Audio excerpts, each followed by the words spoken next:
साथियों नमस्कार, मैं हूं नीरज पटेल और आप देख रहे हैं नेशनल जनमत। जिस समय योगी आदित्यनाथ जी राजस्थान पहुंचकर उत्तर प्रदेश के राम राज्य की तारीफ में कसीदे गढ़ रहे थे, राजस्थान वासियों को बता रहे थे कि दोबारा अगर कांग्रेस आ गई तो राजस्थान में तालिबान का राज आ जाएगा। लंबी लंबी फेंक रहे थे कि उत्तर प्रदेश के गुंडे, मवाली और माफिया या तो प्रदेश छोड़कर चले गए या दुनिया ही छोड़ गए।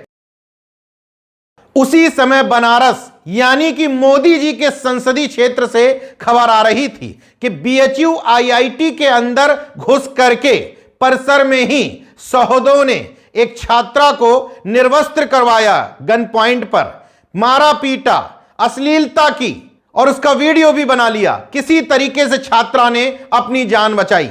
हैरत की बात देखिए इस पूरे मामले में कि देर रात छात्राओं को अपने इंसाफ की गुहार लगाते हुए धरने पर बैठना पड़ रहा है। बीएचयू आईआईटी के डायरेक्टर प्रमोद कुमार जैन को सामने बुला करके जवाब देने की मांग करनी पड़ रही है। शासन प्रशासन से गुहार लगानी पड़ रही है कि जिन पुलिसकर्मियों ने शिथिलता बरती उन पर कार्रवाई करो। लेकिन दलाल गुलाम भांड, कॉरपोरेट दरबारी मीडिया और मोदी शाह जोड़ी की निर्लज्जता देखिए। बड़े बड़े दावे किए जाते हैं महिला सुरक्षा की। उत्तर प्रदेश में राम राज्य की अपराधियों के प्रदेश छोड़ देने की या मिट्टी में मिल जाने की। उसी बीएचयू में, उसी उत्तर प्रदेश में देर रात धरने पर बैठ करके छात्राओं को इंसाफ की गुहार लगानी पड़ रही है। जिस छात्रा के साथ वो सब घटित हुआ, एफआईआर अगर आप सुनेंगे तो आपका दिल दहल जाएगा।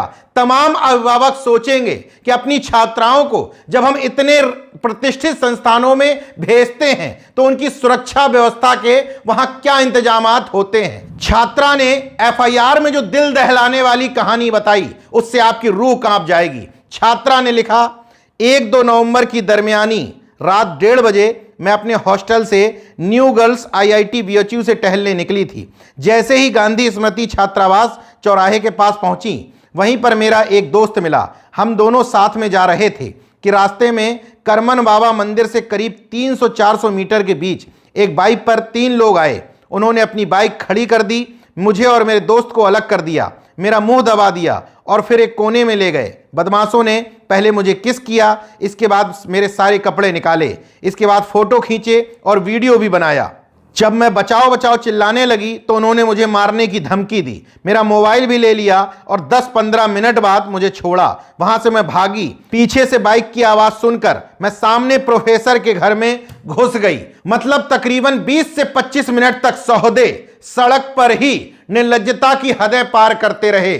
लेकिन बीएचयू के सुरक्षा कर्मी और बनारस की स्थानीय पुलिस का अता पता नहीं रहा। यहां पर योगी जी से एक सवाल, जब आपने कमिश्नरेट सिस्टम लागू किया था उन शहरों में जहां जरूरत भी नहीं थी, तब बताया था कि इस सिस्टम के लागू होते ही अपराधियों पर अंकुश लग जाएगा क्योंकि चप्पे चप्पे पर पुलिस होगी। बनारस कमिश्नरेट सिस्टम में काम करने वाला शहर है। मतलब एक आईपीएस के सहारे चलने वाले शहर में दर्जनों की संख्या में आईपीएस है। वो कर क्या रहे हैं? पुलिस चप्पे चप्पे पर तैनात हो क्यों नहीं पाई? क्योंकि सरकार की मंशा ही नहीं महिलाओं को सुरक्षा देने की। उसको पता है धार्मिक एजेंडे के आधार पर उसकी चुनावी दुकान ठीक ठाक चल जाती है तो महिला सुरक्षा के वादे और दावे केवल चुनावी भाषण में इस्तेमाल करते रहो, दूसरे प्रदेशों में जाओ उनकी आलोचना करते रहो, अपने प्रदेश के रामराज की तारीफ करते रहो, फिर भी उनका काम चल जाता है। बहरहाल इस मामले में दलाल मीडिया के पक्षपात का आलम देखिए। वैसे कहती है कि जहां भीड़ दिखती है वहां मीडिया पहुंच जाती है। बीएचयू में दिन भर प्रदर्शन हुआ, अच्छी खासी संख्या में छात्र छात्राएं धरने पर बैठे, दिन भर नारेबाजी हुई, लेकिन गोदी मीडिया के कैमरों से